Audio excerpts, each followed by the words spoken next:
रचना कैसे दाखविले डोळा बाबा दाखविले डोळा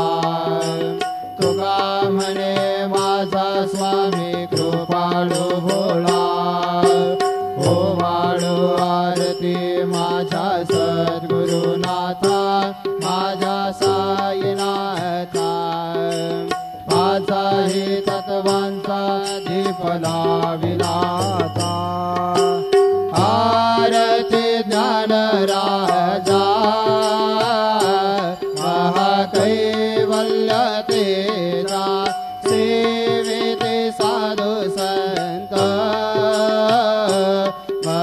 मनुवेधला मासा आरती ज्ञान राजा नोपले ज्ञान जगे हितने नदी कोणी